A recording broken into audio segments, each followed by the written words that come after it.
বাচ্চাদের টিফিন বক্সে কি টিফিন দেব, এই চিন্তাটা আমার মনে হয় সব মায়েদেরই কম বেশি রয়েছে। আজকে তাই নিয়ে এসেছি একটা টিফিন রেসিপি। বেশ কিছুদিন ধরেই ভাবছিলাম টিফিনের একটা রেসিপি দেব।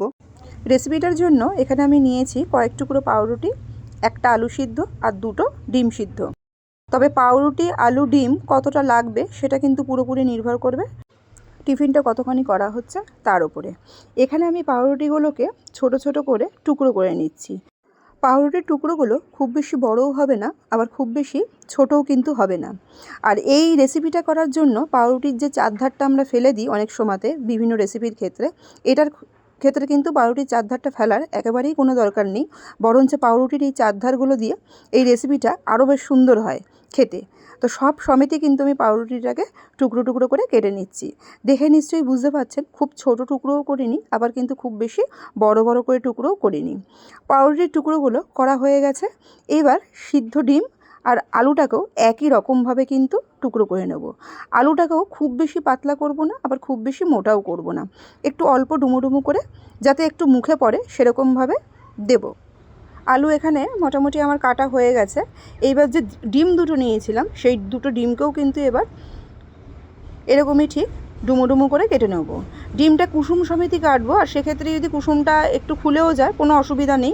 এই রেসিপির ক্ষেত্রে কুসুম আর ডিম সমেতই এটাকে আমি এক একটা পার্টকে 4 ভাগে করে নিচ্ছি। খুব বেশি ছোট ছোট টুকরো করে নিই একেবারে। ডিমটাও কাটা হয়ে গেছে প্রায়। আর পাউরুটি, ডিম, আলু সবগুলোকেই ডুমো ডুমো টুকরো করার পর মোটামুটি দেখতে এই রকম হয়েছে। এইবার এই টুকরোগুলোকে নিয়ে চলে যাব পরবর্তী ক্ষেত্রে। একটা প্যান বসিয়ে নিয়েছি। প্যানটা একটু হালকা গরম করে 1 চামচ মতো সাদা তেল দিয়েছি, আর বাদ বাকিটা দেবো বাটার। এখানে আমি 2 চামচ মতো আরও বাটার দিয়েছি।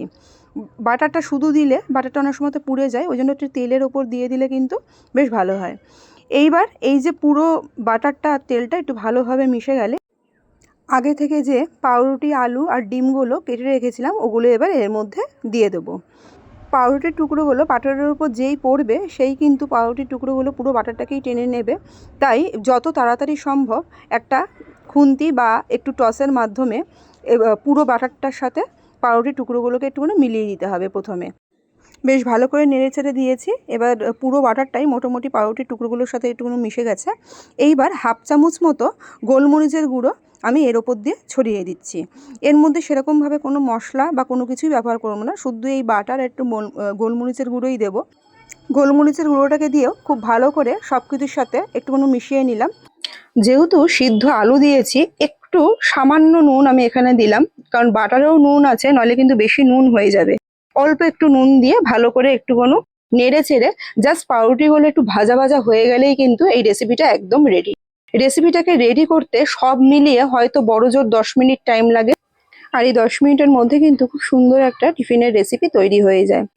এই রেসিপিটার সাথে লাস্টে একটু সস অ্যাড করলে খেতে আরও সুন্দর লাগে, আর বাচ্চারাও একটু অন্য রকমের রেসিপি পেয়ে খুব আনন্দের সাথে কিন্তু এটা খাবে।